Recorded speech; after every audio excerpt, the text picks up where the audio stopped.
في بيت alhamdulilah salaamaaleykum wa rahmatullahi taala wa barakaatu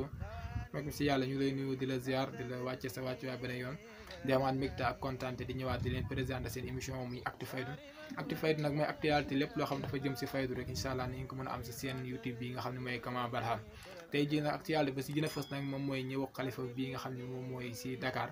tey ji xalifa war nañoo ñëw ziar ñu di yemook li nga xam ne moom mooy jeudi 18 novembre incha allah 2021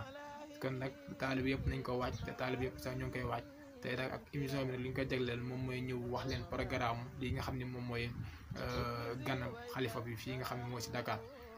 wax nañ jot nañ si information ne ñu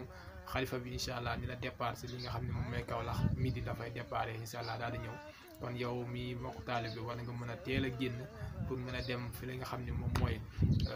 école Seyda Mariama Niass incha allah nga mën ko teel bu baax a baax na parce que foofu lay njëkk a wàcc su wàccee foofu tamit daal di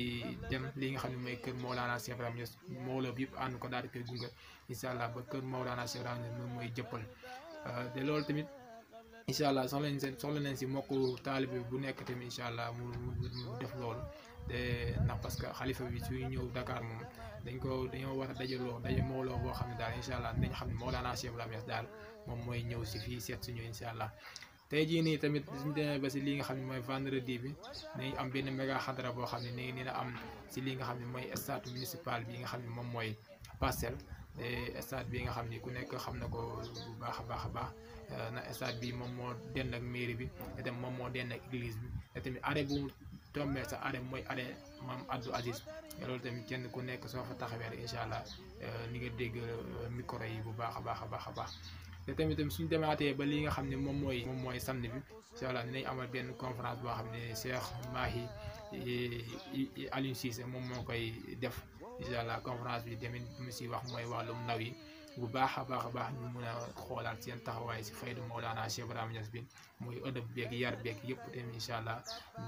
dina def conférence bi incha allah conférence bi tamit mu ngi commencé ay 17h incha allah lay commencé bëgg nañu mbokk taalibe yëpp tamit mën a teew foofu fu muy amee nag moom mooy terrain ak pes foofu lañ koy defee incha allah terrain ak pes ku nekk xam na ne Cheikh Mahi moom yàgg na faa def li nga xam ne moom mooy conférence bu baax a baax day programme faydu yu bëri si wàllum passé foofu lay amee kon mbokk mi si yàlla ñu ngi leen di nuyu di leen ziar di leen jéggal beneen fekkee wax nañ fi loo xam ne du ëpp waaye di leen kontaan baax a baax seen teewul si li nga xam ne moom mooy suñu chaîne YouTube muy Kama Barham jërë ngeen jëf